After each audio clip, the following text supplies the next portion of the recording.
What would you do if one day you woke up and realized you could summon lightning from your hands? Would you see yourself as humanity's protector or its executioner? That was the impossible question the Conduits brought into the world of Infamous. Humans who weren't just stronger or faster, but wired differently at the genetic level. And their story began with a single blast that shook Empire City. Conduits weren't superheroes born from accidents or experiments. They were people born with a dormant genetic marker, hidden inside their DNA, that one day could unlock powers far beyond anything humanity had seen before.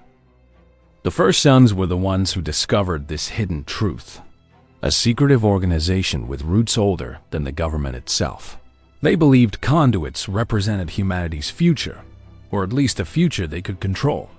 To them, Conduits were weapons waiting to be forged, and the key to unlocking them was a terrible machine, a device called the Ray Sphere. The Ray Sphere was designed to kill ordinary people in a wide radius, draining their life force and channeling it into anyone with the Conduit gene nearby. For most, it was instant death, but for the rare few, it was the spark that awakened their power. It wasn't just science. It was mass murder disguised as evolution. And at the center of this, a shadowy figure emerged, known only as Kessler. His past was hidden, his goals unclear, but his grip over the First Sons was absolute. Some whispered he was a visionary, others a tyrant, but whatever the truth was, his eyes were fixed on one man in particular, though we don't yet know why. That man was Cole MacGrath, a bike courier just trying to make ends meet in Empire City. To him, it was just another job, another package to deliver across town. But the package wasn't ordinary. Inside was the Ray Sphere itself, primed and waiting. And when it detonated, Cole found himself standing in the center of an inferno. The explosion ripped through downtown like a bomb from another world. Thousands of lives ended in seconds, skyscrapers collapsed, and fire swallowed entire blocks. Yet Cole survived. Not just survived, but changed. The Ray Sphere hadn't killed him. It had awakened him. Lightning sparked from his hands. Power flowed through his veins. Cole MacGrath was no longer just a courier. He was a conduit. In the aftermath, another name appeared alongside Cole's. John White, an NSA agent, had been tracking the First Sons long before the blast. With the city in ruins, John became a vital ally, slipping Cole intelligence about the First Sons and their operations. At least on the surface, he seemed like one of the few people Cole could trust. But trust didn't mean safety, because Empire City itself had become a cage. The government sealed its borders, declaring a full quarantine. Food and supplies dwindled, and from the ruins, new predators rose. The Reapers, once a drug gang, now rallied under their own conduit leader. The Dustmen, a cult of scavengers, terrorized survivors. And above them all, the First Sons pulled strings, biding their time. In the middle of it stood Cole. To some, a savior with godlike powers. To others, a monster who should have died in the blast. His every choice carved his reputation, whether he wanted it or not. And somewhere in the shadows, Kessler watched his every move, waiting for something only he seemed to understand. But what was Kessler really after? Why had the First Sons gambled everything on the Ray Sphere? And could Cole truly trust allies like John? Empire City was dying. With its bridges sealed and its people starving, the quarantine turned the once bustling metropolis into a pressure cooker of desperation. Cole MacGrath was no longer just surviving the aftermath of the blast. He was shaping the destiny of everyone trapped inside those broken streets. Every bolt of lightning he unleashed was a step toward justice or infamy. But the deeper he went, the more it became clear that the blast was only the spark of something far larger. The gangs tightened their grip on the ruins. The Reapers claimed whole districts, their leaders twisted into conduits by the First Sons' experiments. The dustmen stalked the shadows like a religious army of scavengers, led by another unstable conduit. Each enemy Cole faced seemed less like a random thug and more like a piece of some grand design. And always, behind that design, the hand of Kessler lingered. Here's the strange thing. Kessler never tried to simply end Cole. He had the means. His soldiers surrounded the city. His conduits outnumbered Cole, and yet his attacks always felt more like tests. It was as if Kessler wanted Cole to grow stronger, to adapt under pressure, to sharpen his abilities. Only later would Cole realize why. But at the time, it made Kessler all the more terrifying because his true plan remained invisible. Through all of this, Cole had one steady ally, John White. The NSA agent provided critical intelligence, directing Cole toward the First Son's facilities and exposing their darker projects. John knew far more than he ever admitted. He spoke of race sphere prototypes, of conduits being created through slaughter, and of the First Son's obsession with accelerating evolution. To Cole, John was more than just an informant. He was proof that someone outside the chaos still believed in fighting for what was right. But belief is fragile, and in Empire City, nothing stayed safe for long. During a mission to recover sensitive data, John was caught in the crossfire of a race sphere test. The detonation tore the area apart. Cole barely escaped with his life, but John wasn't so lucky. His body was gone, consumed in the blast. That death was a turning point. With John removed from the board, Cole's path felt lonelier, more desperate. The First Sons tightened their grip. Kessler's traps grew harsher, and the city sank deeper into chaos. Yet in that suffering, Cole grew. His powers evolved beyond raw electricity. He learned to channel lightning into devastating storms, to sense energy around him, and to fight like the weapon the race sphere had made him. For every enemy that rose against him, Cole answered with greater force. And Kessler was always watching. The final confrontation between Cole and Kessler was brutal. Lightning clashed against lightning, the city itself trembling under the storm they created. In the end, Cole triumphed. Kessler, broken and defeated, didn't beg or explain. Instead, he reached into Cole's mind and forced a vision upon him. What Cole saw wasn't just an image of the future. It was a confession. In that vision, Cole glimpsed a different life. One where he had gotten everything he ever wanted. He had married Trish, the woman he loved, and together they had built a family. 2 daughters, still young, still innocent. It was the life every man dreamed of, and for a time, that Cole had lived it. At some point, either before or after that happiness, the powers awakened in him, when exactly didn't matter. What mattered was what came next. Because then, the beast arrived. A force of unimaginable destruction that burned its way across the planet. Billions dead. Civilization in ruins. And when that moment came, Cole, now Kessler, chose to run. He fled with his family, believing he could keep them safe, believing someone else might stop the nightmare. But the truth was far crueler. No one else could. And in his cowardice, his wife and children died anyway. The one man who could have stood against the beast failed because he wasn't strong enough to face it. That failure became his obsession. In the vision, Cole saw how the broken man that was Kessler clawed through time itself, using every ounce of power he had left to rewrite history. He seized control of the First Sons, twisted their resources to accelerate the creation of the race sphere, and set in motion the chain of events that would give Cole his powers earlier, stronger, sharper. Every enemy Cole had faced, every hardship, every loss. It had all been Kessler's plan to harden him into the man he himself had never been. By forcing Cole to suffer, he believed he was saving the world. And as the vision ended, Kessler gave his final warning. The beast was real. It was coming. And unless Cole was ready, humanity's story would end in fire. But what exactly was this beast? Where did it come from? Was it a conduit like Cole, or something else entirely? Those questions remained unanswered. And in the silence that followed Kessler's death, the only certainty was this: the true war had not even begun.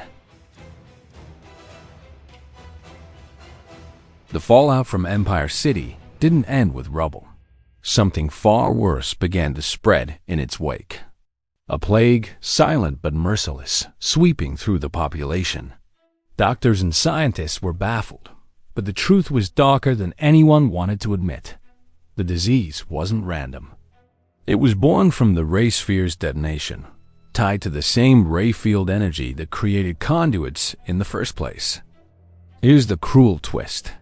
People carrying the conduit gene weren't spared. They were actually its prime victims. If the gene remained dormant, the plague consumed them, tearing their bodies apart, as if punishing them for potential that never awakened. Only those who activated their powers, like Cole, could survive. Their bodies learned to channel the ray field energy and resist the disease. Everyone else, human or conduit, fell to chance and luck, but the dormant conduits were doomed. This horrifying truth changed everything. It wasn't just about conduits versus humans anymore. The plague blurred the line. Entire cities faced collapse while hidden conduits wasted away, unaware that their very genes were the reason death stalked them. And the only hope for a cure would come at an impossible cost. This revelation split the world in two. On one side, humans terrified that conduits were carriers of a sickness designed to wipe them out. On the other, conduits realizing that their very existence condemned everyone around them. In the comics, scientists and government agencies linked the pathogen directly to the activation of dormant conduit genes. The plague wasn't random, it was a side effect of evolution itself.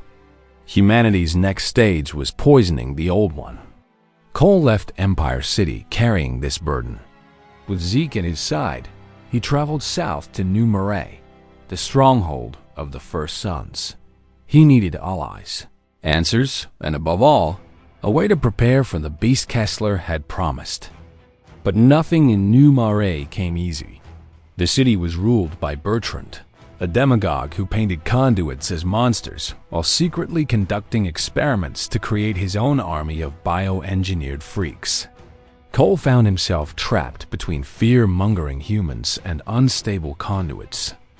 Two of those conduits became his closest companions and his greatest test.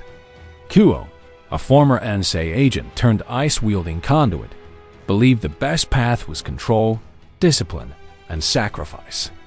Nyx, on the other hand, was chaos incarnate, born from the swamps with powers of flame and oil. She saw destruction as liberation, believing conduits should embrace their dominance. Cole's choices between Kuo and Nyx weren't just tactical, they were philosophical. Was he fighting for humanity or for conduits? The answer seemed to come with the creation of the ray field inhibitor. The RFI was a weapon of last resort, designed to stop the plague by targeting the conduit gene itself. To humans, it promised salvation. To conduits, it was genocide. The cruel paradox was unavoidable. If the RFI was used, it would cure the plague, but it would also kill every conduit, including Cole. The question wasn't just if it would work, but if Cole could bear the cost. And then the sky darkened. The beast arrived. Massive, glowing, unstoppable, it ripped through cities like paper. Empire City fell in minutes, reduced to ash. Cole barely escaped, watching helplessly as the vision Kessler had shown him became reality. Every battle, every warning had led to this. But the shock wasn't just the beast's power. It was the fact that the beast was John White. John revealed to Cole that he had not died in the blast. He miraculously survived. His body was disintegrated to an atomic level, and from that he pulled himself back together, becoming not only the most powerful conduit to ever walk the earth, but a walking apocalypse. The beast that had doomed Kessler's timeline. The man who once fought beside Cole was now a godlike conduit, consumed by the belief that only conduits were meant to inherit the earth. To John, the plague wasn't a tragedy, it was evolution doing its work. Humanity was collapsing, and he intended to finish the job. That reveal reframed everything. Kessler's obsession, the warnings, the endless trials.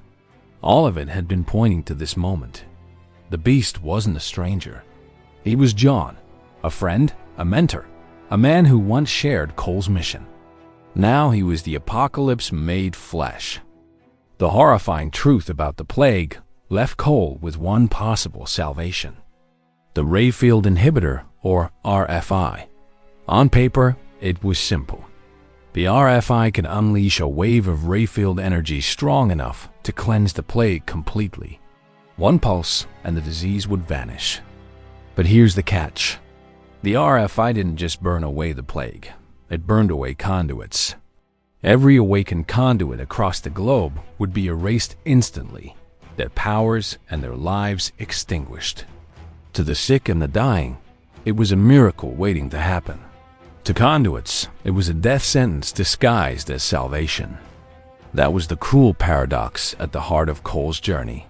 If he used the RFI, he would save millions of ordinary lives, but at the cost of himself. Nix, Kuo, and John, and every conduit who had managed to survive the plague's grasp. If he didn't, the disease would spread unchecked, and only the conduits would endure. So in the end, Cole had to make a choice that was not at all easy to make. John was not only a force of destruction, he was actually human evolution. Zeke, a normal human, his childhood friend. Kuo and Nix, also his close allies who would both die if Cole chose to use the RFI to get rid of the plague. In canon, Cole chose sacrifice. He activated the RFI, unleashing a wave that killed himself, John, and conduits across the globe. The plague vanished. Humanity survived. But the age of conduits ended with one man's final breath. Cole MacGrath, once feared as a demon and praised as a savior, became a martyr. A silent storm, remembered only as the demon of Empire City. But was it truly the end? Could evolution itself ever be stopped? Or had Cole only delayed the inevitable? The world may have been saved, but scars remained. The world never forgot Cole MacGrath. In death, he became a myth, a cautionary tale whispered in the streets of cities scarred by conduits. For humans, he was a savior, the man who had stopped a plague, ended the rise of the beast, and sacrificed himself so millions could live. For the few remaining conduits, he was a ghost of judgment, the man who had erased almost their entire kind with a single impossible choice. Years passed. The world had changed, but not healed. Governments built walls, literal and metaphorical, around anything they didn't understand. Conduits, once feared but tolerated, became hunted animals.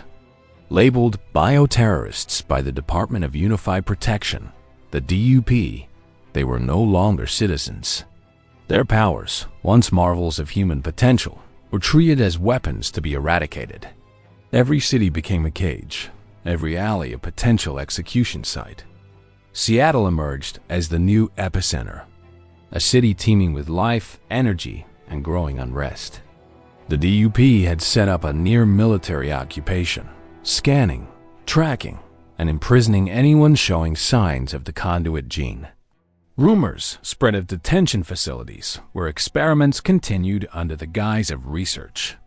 And yet, despite the fear, something new stirred in the streets. Something dangerous, unpredictable, and thrilling. Delson Rowe arrived like a spark in that tinderbox. A young man from a tough neighborhood with charm, wit, and a gift that would shake Seattle to its core. Unlike any conduit before him, Delson could copy the powers of other conduits simply by being near them. Fire, smoke, neon energy, concrete. It was almost cheating, but with great power comes great attention. And the DUP noticed, quickly, that this new spark could either ignite rebellion or be snuffed out entirely. It wasn't just about power, Delson inherited the moral weight of a world shaped by Cole. Every choice he made had echoes of the man who had gone before. Could he use his abilities to protect the innocent, like Cole? Could he survive in a world that hated his kind? Or would he, like so many before him, become a weapon, a symbol of fear? Seattle was about to find out. The DUP's ideology was clear. Conduits were a threat that could not exist. They didn't care about origin stories, morality, or sacrifice. They had a single goal: containment and eradication. Their agents were relentless, trained, and ruthless. Every mission to capture a conduit carried a risk of mass destruction.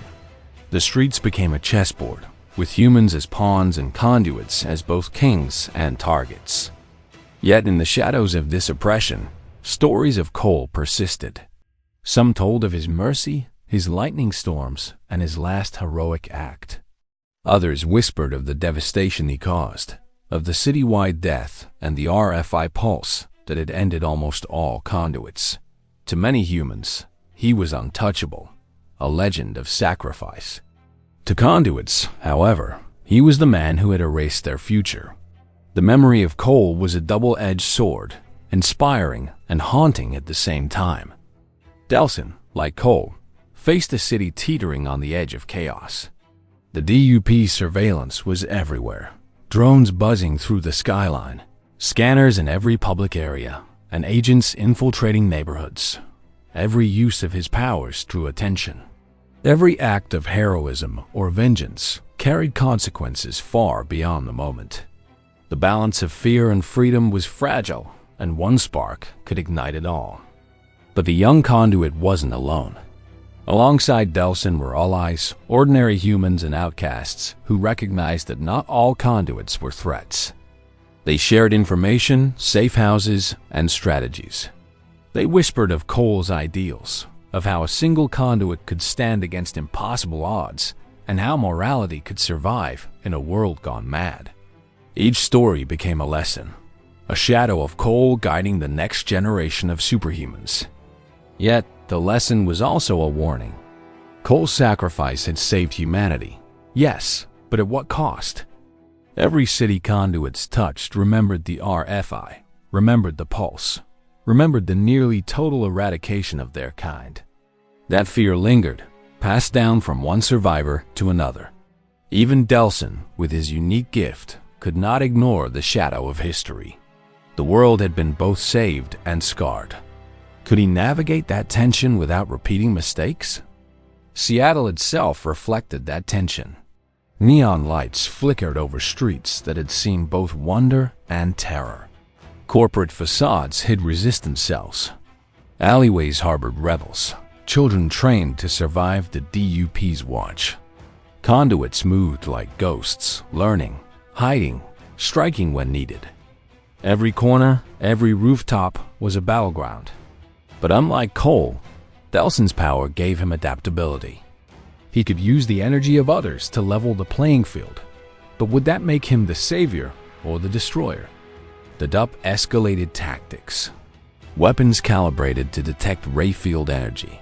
Agents trained in counter-conduit combat, and citywide lockdowns became routine. Conduits were pushed to the edge, forced to choose between hiding or fighting. In this climate, Delson's arrival became a spark that could ignite rebellion or trigger mass slaughter. Every move he made was amplified, every failure potentially catastrophic. The ghosts of Empire City haunted Seattle in policies, fear, and whispered legends.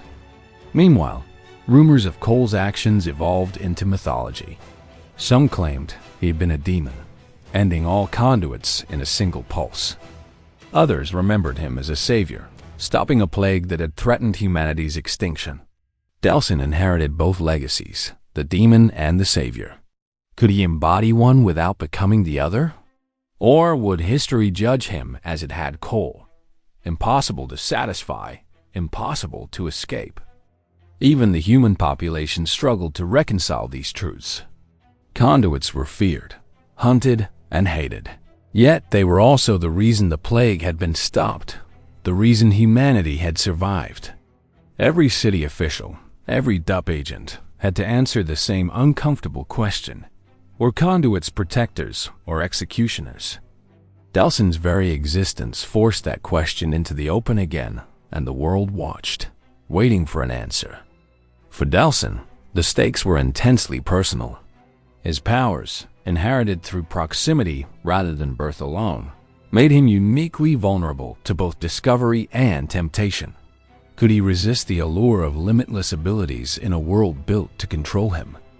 Could he remain a symbol of hope when so many only saw threats? Every choice had consequences that rippled outward, echoing the moral dilemmas Cole had faced decades earlier. And yet, despite the DUP, despite fear, despite the shadow of Cole, there was hope. Conduits began forming small communities, secret enclaves where young conduits learned control and morality. Stories of the RFI Pulse were told not only as warnings, but also as inspiration. Sacrifice, courage, and responsibility became the teachings of this new generation. They had inherited the weight of Cole's decision, but also the possibility of something better. Cole's legacy lingered everywhere. Humans whispered his name as the savior of their species. Conduits remembered him as the man who ended almost all of them. But in that duality lay the lesson. Power without responsibility could destroy everything, but sacrifice could save millions. The world of Seattle was the first test of that lesson in a post-Cole era, and Delson Rowe was at the center of it, walking the fine line between heroism and destruction. The city waited, its streets humming with tension. The DUP tightened its grip, conduits learned, and humans debated morality, fear, and survival. And somewhere in the midst of it all, a young man with copied powers faced a simple, terrifying question. Could he do what Cole did, but better? Could he learn from the past, survive the present, and still protect the future? And that question remains unanswered. The story of conduits, their place in humanity, and the story of Delson.